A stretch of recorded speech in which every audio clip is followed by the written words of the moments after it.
This video compares two orchestrations methods for a task that we faced as part of an LMS migration. The video is part of a sequence of 3 video-based comparisons done for an Ask-A-Lot research poster. A link to the full details of the research poster is available in the description of this video.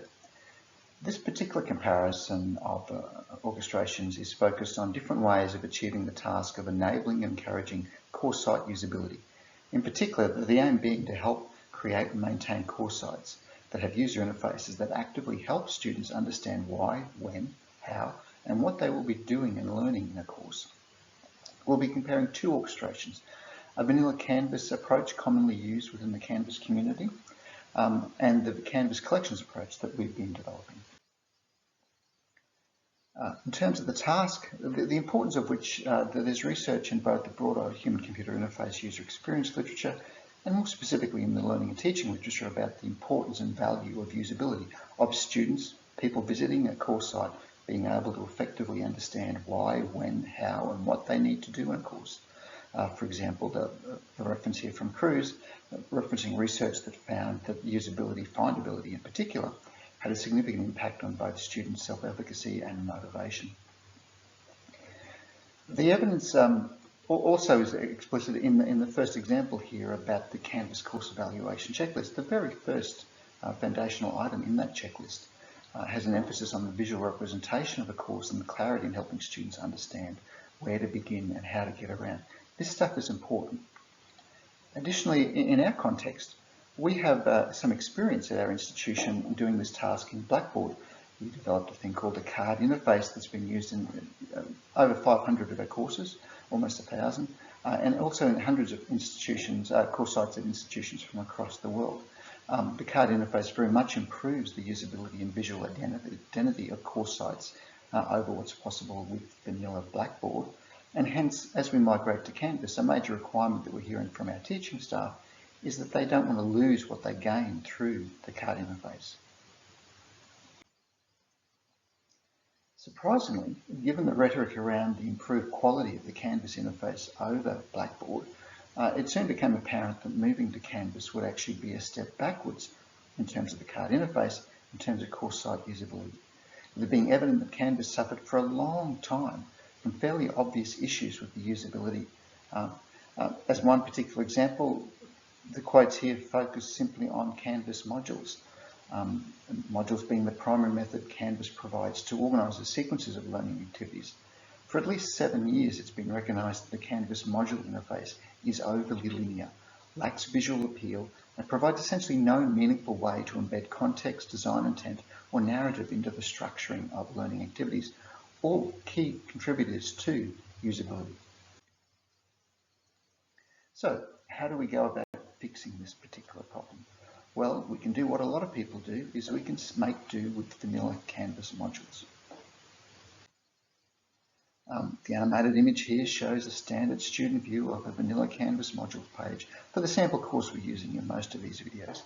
It shows 14 or 15 modules, each with a collection of activities pages in them, and it's all one big linear scroll. To find anything, the student has to scroll through that and find what the relevant thing is. We've used some emojis and other features of vanilla Canvas to add some context to here, but it's basically all that can be done. The visual appearance you see is neat, if a little underwhelming. There's no indication of when a particular module might be useful or detail about what I might get out of a module as a student, reinforcing those long-established limitations of the Canvas modules mentioned in the previous slide. The second option, which is widely recommended and used in the broader Canvas community, is to create what's called an inviting course home. Essentially to manually generate a Canvas page using the rich content editor, which has a lot more flexibility in terms of content and visual design, to provide the necessary visually appealing, contextually rich wrapper around the modules. So, this particular example is showing an inviting course homepage that's using tabs and cards. The tabs are used to divide up modules into different categories, and the cards provide a common visual representation and a way to embed some additional information about the modules, including descriptions, dates. Clicking on a card takes you to the module, So essentially the home page papers over the limitations of the Canvas modules as an organisational tool for learning activities. But there are at least 3 problems with this.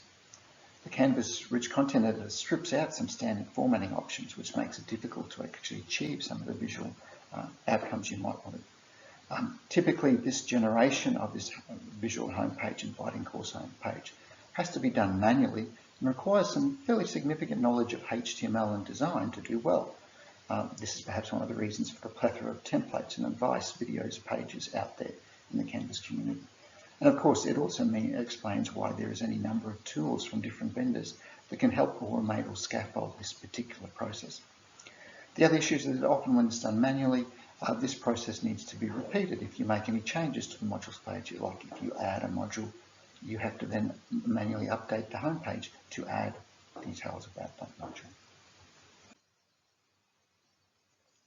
The approach that we've developed is called Canvas Collections. It's JavaScript code that modifies the Canvas modules view to provide that necessary functionality that we see as being useful for and encouraging developing course site usability. So first, let's look at what the student sees. Now, you'll see some similarity with the sample inviting course homepage. We've got a tabbed interface, we've got some cards here.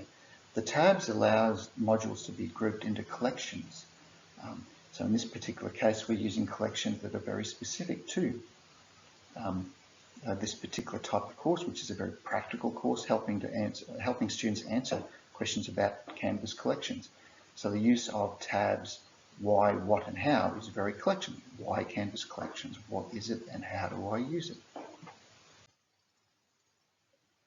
So the way Canvas collections works for a student is that the modules page is updated so that you actually see these tabs and the cards. You can navigate between the different collections, and when you go to a different collection, you only see the modules for that particular collection. And you also get to see the representation, so at a glance you can see what it's all about. When you click on a particular card, you get taken directly to that particular module. So the idea here is we're embedding much improved visual identity, in this case through the use of memes. We're also structuring the course site modules so that we can actually see them at a glance, what's there. And we're also providing some additional information about those modules that aren't available in vanilla Canvas. So for students, Collections modifies the modules page to help them navigate and find learning activities. For staff with appropriate permissions, Collections modifies the Collections page to help them configure and modify how Collections works. Now there are 2 main ways that staff configure Collections. One is through an option to configure the collections, their names, their order, and related features, or you can configure each individual module and how it is represented and embedded within a particular collection. So let's have a look at what that looks like. So we'll start here by configuring collections. So at the top, Collections has put in place this dialog box we can open up, and that gives us the access to the functionality to modify how collections work. In this case, we're going to change the order from a why, what, how to what, why, how, and then we're going to just change them back again. So we're just changing the order there, and as you can see, those changes are automatically visible, and away we go. So next we can modify each module and how it works with collections, and each module has its own configuration. We open this up and we've got all sorts of things we can change about how that module is represented using collections. In this case, we're going to change the description. We've added some words there. Let's bold them, and you can see up there that as soon as we make that change, that's visible there. There's a range of other features and properties we can change. We can have a look at the properties. So by default, we're using an image for the banner, but we can change that to a background color. We could also change it to an iframe. That's essentially up to your choice. And so then we can see that we've actually changed it. We've now got a yellow. Now, each module has its own configuration for collections, and so we can set those values up for each particular module.